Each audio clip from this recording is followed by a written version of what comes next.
ومولانا محمد وعلى آله وصحبه أجمعين.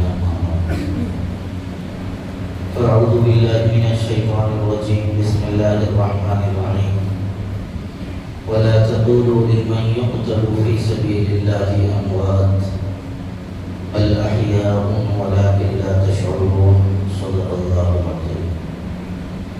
اللهم صل وسلم وبارك على سيدنا محمد وعلى آله وصحبه أجمعين. قابل قدر معزز بھائیوں، بزرگوں، نوجوان ساتھیوں،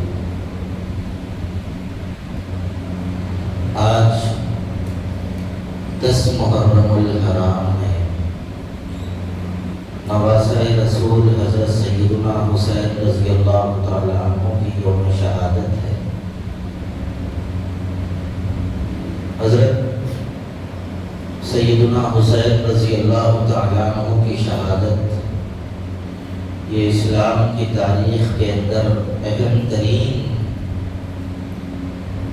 درجہ رکھتی ہے. حضرت سیدنا حسین رضی اللہ تعالی عنہ کی شہادت ان شہادتوں میں سے ہیں جو اسلام کے نزدیک بڑی شہادت ہے، لیکن شہادت کے مفہوم کو سمجھنا ضروری ہے. حضرت حسین رضی اللہ تعالیٰ عنہ کی جو شہادت ہے، اس پر غم کرنا چاہیے یا نہیں کرنا چاہیے، کیا کرنا چاہیے؟ یہ ایک بات یاد رکھنے کی ضرورت ہے. شہادت یہ بے بسی کی چیز نہیں ہے، شہادت افسوس کی چیز نہیں ہے. شہادت ایک مومن کا مقصد حیات ہے، مومن کا مقصد زندگی ہے. اللہ کے رسول صلی اللہ علیہ وسلم نے حضرات صحابہ میں شوق شہادت پیدا کیا تھا. غزوہ احزاب کے موقع پر جب لوگوں نے حضرات صحابہ کرام رضوان اللہ علیہم اجمعین کو بہکانے کی کوشش کی اور یہ کہا کہ کافروں کا لشکر بہت بڑا ہے، تم تھوڑے ہو، کیا کرو گے؟ تو حضرات صحابہ نے اس وقت کہا تھا نحن الذین بایعوا محمدا علی الجہاد ما بقینا ابدا. ہم وہ لوگ ہیں جنہوں نے حضور اکرم صلی اللہ علیہ وسلم کے ہاتھ پر بیعت کیا ہے اور مرے دم تک جہاد کے اوپر باقی رہیں گے. شہادت کا شوق حضور اکرم صلی اللہ علیہ وسلم نے حضرات صحابہ میں شہادت کا شوق پیدا فرمایا اور حضور نے یہ بھی ارشاد فرمایا وہ شخص مومن کامل نہیں جس کے دل میں شہادت کا شوق نہیں. شہادت کا شوق ہر مومن کی تمنا ہے. اب حضرت سیدنا حسین رضی اللہ تعالیٰ عنہ کی شہادت ہو گئی تو اس پر بہت سارے لوگ زبردستی کا غم مناتے ہیں.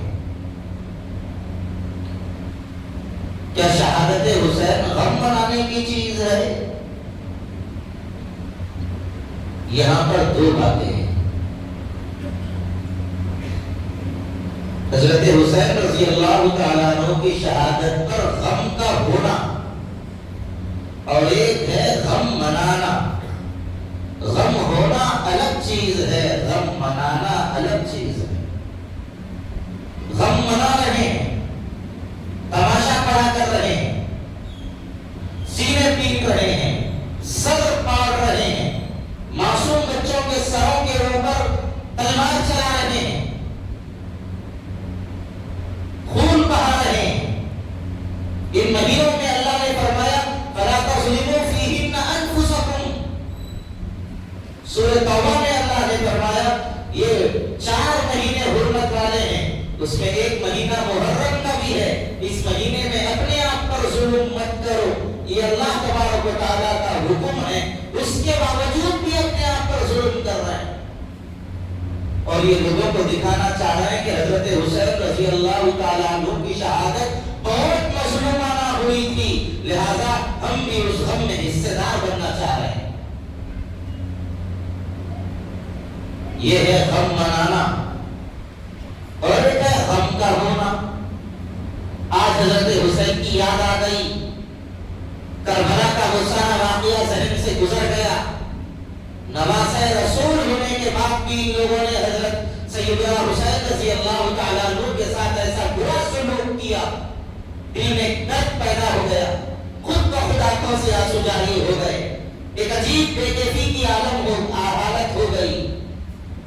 یہ ٹھیک ہے، فطرت کا حصہ ہے، اس کے اندر کوئی قباحت نہیں ہے، اس پر کوئی گناہ نہیں، لیکن زبردستی غم منانا، نہ چاہتے ہوئے رونا، دوسروں کو رلانا، خون بہانا، مارا ماری کرنا، یہ اسلام کے اندر جائز نہیں ہے۔ اصل میں بہت سارے لوگ یہ سمجھتے ہیں کہ حضرت حسین رضی اللہ تعالیٰ عنہ کی شہادت کا مطلب حضرت حسین ختم ہو گئے، ان کو موت آ گئی۔ یاد رکھیے، حضرت سیدنا حسین رضی اللہ تعالیٰ عنہ ختم نہیں ہوئے، آج بھی زندہ ہے۔ حضرت حسین بھی زندہ، حضرت حسین کا نام بھی زندہ ہے، اور ان کا کام بھی زندہ ہے۔ جو حضرت حسین رضی اللہ تعالیٰ عنہ کے مقابلے میں آئے تھے وہ ختم ہو گئے، ان کی شناخت مل گئی۔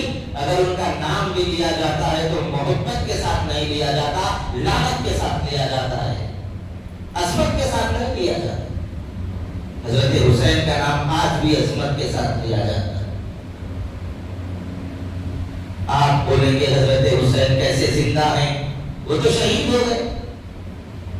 اللہ تبارک و تعالیٰ نے سورہ بقرہ میں ارشاد فرمایا، وَلَا تَقُولُوا لِمَن يُقْتَلُ فِي سَبِيلِ اللَّهِ أَمْوَاتٌ بَلْ أَحْيَاءٌ۔ جو لوگ اللہ کے راستے میں شہید ہو گئے، قتل کیے گئے، ان کو تم مردہ مت کہو، بل احیاء، بلکہ وہ زندہ ہیں۔ یہ اللہ فرما رہے ہیں، جو اللہ کے راستے میں شہید ہو ان کو مردہ مت کہو، وہ زندہ ہیں۔ پھر ہمیں کو نہیں معلوم ہو رہا وہ کیسے زندہ ہیں؟ اللہ نے فرمایا وَلَٰكِن لَا تَشْعُرُونَ، لیکن تم کو اس کا احساس نہیں۔ پھر اب وہ زندہ ہیں، اللہ نے فرما دیا وہ زندہ ہے، بس زندہ ہے۔ کیسے زندہ ہے ہمارے کو نہیں معلوم۔ ہمارے کو کیا معلوم؟ ہمارے کو صرف اتنا معلوم اللہ نے فرما دیا وہ زندہ ہے، بس ہم اللہ کے حکم پر عمل کریں گے، اس کی خبر پر تصدیق کریں گے، وہ زندہ ہے، بس زندہ ہے۔ زندگی کی کیفیت کو ٹٹولنے ہم نہیں جائیں گے۔ وَلَٰكِن لَا تَشْعُرُونَ، اللہ نے یہ بھی فرما دیا تم اس کا احساس نہیں کر سکتے، تم کو اس کا شعور نہیں ہے۔ جیسے ایک آدمی سو رہا ہے اور ایک اس کے بازو بیٹھا ہوا ہے، جاگ رہا ہے، اب سونے والا خواب دیکھ رہا ہے، وہ کشمیر چلا گیا، بڑی دعوت میں چلا گیا، عیش و مستی کے اندر ہے، دوستوں کے ساتھ گھوم رہا ہے، اچھی اچھی غذائیں کھا رہا ہے، ایک خوشی کے عالم میں ہے، لیکن بازو بیٹھنے والا کیا ہوا؟ بیٹھ کے اتنے برے خراٹے لے رہا، دوسروں کا بھی کام خراب کر دے رہا۔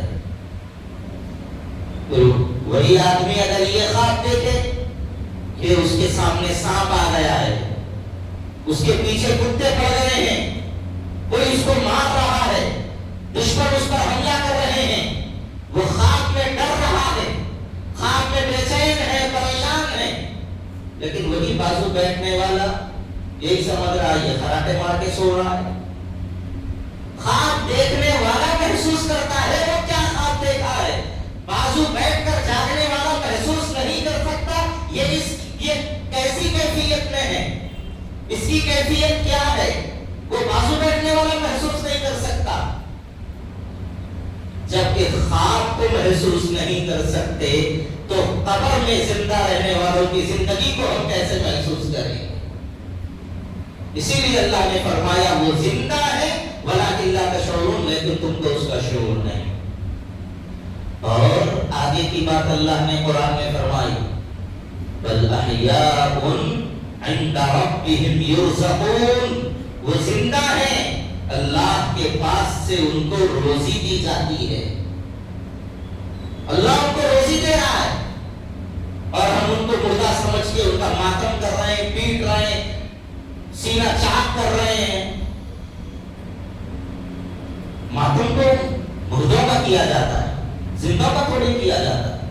علامہ اقبال نے کہا تھا ماتم وہ کریں جو منکر ہو حیات شہداء کے، ماتم وہ کریں جو منکر ہو حیات شہداء کے، ہم زندہ جاوید کا ماتم نہیں کرتے۔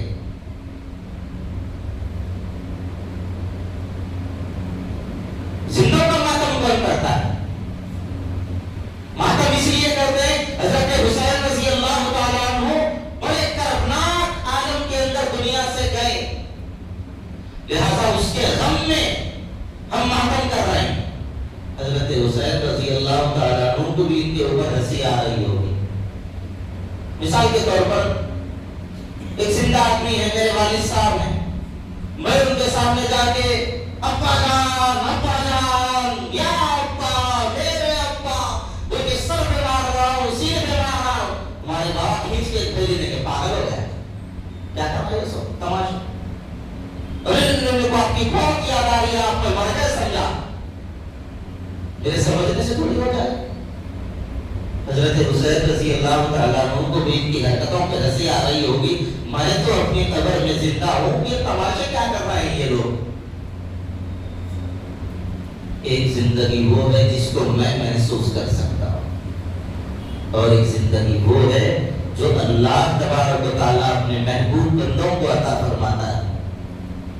میں نے کسی کو دیکھا، ایک آدمی ہے زندہ ٹھہرا ہوا ہے، اور میں نے فیصلہ کر دیا یہ زندہ ہے، میرے دیکھنے میں فرق ہو سکتا ہے، میری آنکھیں غلط دیکھ سکتی ہیں، میری زبان غلط بول سکتی ہے، میرا فہم غلط فیصلہ کر سکتا ہے، یہاں پر غلطی کا امکان ہے، دیکھ کر بھی غلطی کا امکان ہے، لیکن ایک کے بارے میں اللہ فرما رہے ہیں یہ زندہ ہے۔ آپ سینے پہ ہاتھ رکھ کر بولیے جس کو میں زندہ سمجھ رہا ہوں وہ زندہ ہے، یا جس کو اللہ فرما رہے ہیں یہ زندہ ہے وہ زندہ ہے۔ ہر شخص یہی کہے گا جس کے بارے میں اللہ فرما رہا ہے یہ زندہ ہے، تو حقیقت میں وہی زندہ ہے۔ تو حضرت حسین رضی اللہ تعالیٰ عنہ کو مردہ سمجھنا اور ان کی موت کو غم کا تماشوں کا ذریعہ بنانا، یہ اسلام کے اندر جائز نہیں ہے۔ حضرت علی رضی اللہ تعالیٰ عنہ کے 9 بیٹے شہید ہوئے کربلا کے میدان میں، 9 بیٹے، ماتم صرف ایک بیٹے کا۔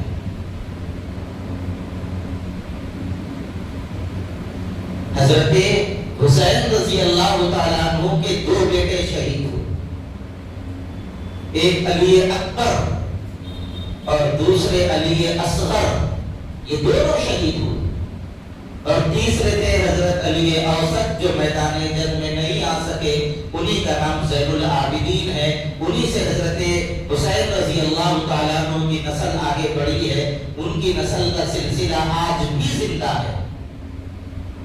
حضرت حسین رضی اللہ تعالیٰ عنہ کی نسل بھی زندہ اور وہ بھی اپنی قبر شریف میں زندہ، لیکن ان کو مردہ سمجھنے والے خواہ مخواہ اپنے آپ پر ظلم کر رہے ہیں۔ میرے بھائیوں، اس مفہوم کو سمجھنا بہت ضروری ہے۔ اگر آپ اس مفہوم کو نہیں سمجھیں گے تو آپ قرآن کی باتوں کو غلط سمجھنے والے بن جائیں گے، لوگوں کے تماشوں کو دیکھ کر اسی کو حقیقت سمجھیں گے۔ ایک بات آپ ضرور یاد رکھیے، شیعت الگ مذہب ہے، مسلمانوں کا مسلک نہیں ہے۔ شیعت مستقل ایک مذہب ہے، مسلک نہیں۔ مسلک وہ ہوتا ہے جس میں جزوی اختلاف ہوتا ہے، تھوڑا بہت، کسی مسجد میں فاتحہ ہوئے، کسی مسجد میں جماعت کا کام ہوا، کسی مسجد میں رفع الیدین ہو گئے، یہ جزوی اختلاف، لیکن ان سب کی اذانیں ایک ہے۔ جس مسجد میں فاتحہ ہو اس کی اذان بھی وہی، جو مسجد جماعت والوں کی ہے اس کی اذان بھی وہی، جو مسجد اہل حدیث کی ہے اس کی اذان بھی وہی، ان کی نماز کے اوقات بھی وہی، طریقہ نماز بھی وہی۔ رفع الیدین نماز کے طریقے کی تبدیلی کا نام نہیں ہے، کسی نے اس حدیث کو اختیار کیا، کسی نے اس حدیث کو اختیار کیا، وہ نماز کے طریقے کی تبدیلی کا نام نہیں ہے۔ اسلام میں داخل ہونے کا طریقہ بھی وہی، یہ سب اہل سنت میں داخل ہے۔ لیکن شیعت کے نزدیک آپ دیکھیں گے شیعوں کی اذان الگ، ان کی نماز الگ، ان کے روزے رکھنے کا ڈھنگ الگ، ان کے سارے طریقے الگ ہیں۔ کئی ایسی چیزیں ہیں جو مسلمانوں سے میل تک نہیں کھاتی۔ اگر کوئی یہ سمجھتا ہے شیعہ بھی ایک مسلک ہے مسلمانوں، نہیں، وہ الگ ایک مستقل مذہب ہے، اس بات کو سمجھنا بہت ضروری ہے۔ تو پھر ایسی صورت میں آپ اپنے ایمان کی بھی حفاظت کر سکیں گے، عقیدے کی بھی حفاظت کر سکیں گے۔ بہرحال میرے بھائیوں اس بات کو سمجھیے، اور آج کے دن اللہ کے لیے تماشے دیکھنے مت جائیے۔ ابھی تک نہیں گئے ہیں صبح سے، بعد میں بھی مت جائیے، آئندہ بھی مت جائیے۔ وہاں نہیں گئے تو گھروں کے پاس بھی مت دیکھیے، حرام ہے ان چیزوں کو دیکھنا۔ اس کے اندر حاضری آ رہی،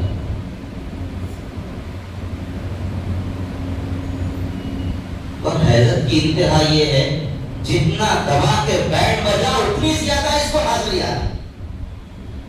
باجا ختم ہو گیا تو اس کی حاضری ڈھیلی ہوگی، پھر بجایا پھر حاضری ہے، اور جتنا دبا کے بجایا اتنا زیادہ ناچ رہا ہے۔ تم ناچو، تم تماشے میں مچاؤ، کوئی مسئلہ نہیں، اس کو نام اسلام کا مت دو، اسلام کا نام مت دو۔ بس تکلیف اسی بات سے ہے کہ یہ سارے کے سارے تماشے اسلام کے نام پہ کر رہے ہیں۔ اگر میں یہ بات بولوں تو شاید غلط نہیں ہوگا، بعض دیہاتوں کے اندر یہ محرم میں علم اٹھانے والے، تماشا کرنے والوں میں اور بونال کے پجاریوں، بونال کے کوتراجوں میں کوئی فرق نہیں رہا۔ اس کی کمر پہ نعرہ بندی ہے، رسی، لنگور کی دھن کو بنتے نا، پکڑ کے کھینچ کے چھوڑتے ہی تھوڑا بھاگتا، پھر پکڑ لیتے، رک جاتا۔ اس کا بھی یہی حال ہے، پکڑ کے کھینچ کے چھوڑے تو بھاگتا، پھر پکڑتے ہی رک جاتا۔ کیا بولتے اس کے اندر حاضری آئی؟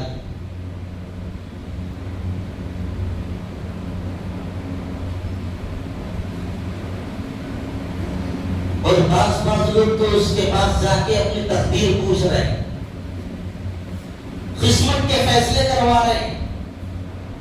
یہ بولو صاحب کیا ہو گیا، اور تمہاری بچی کی شادی نہیں ہو رہی، انہوں بول رہے ہیں۔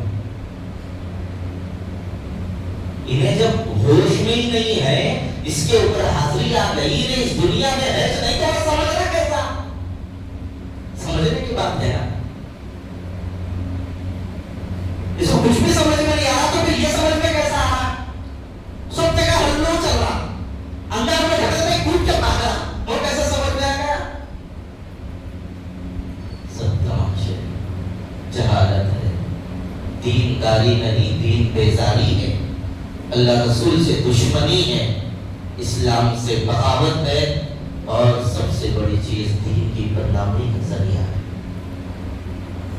ایسے ڈھونگی لوگوں سے اپنے آپ کو بھی بچائیے، اپنی نسلوں کو بچائیے، اپنی اولاد کی ایمان کی حفاظت کا سامان کیجیے۔ اللہ ہم سب کو صحیح علم و عمل کی اپنے کرم سے توفیق عطا فرمائے۔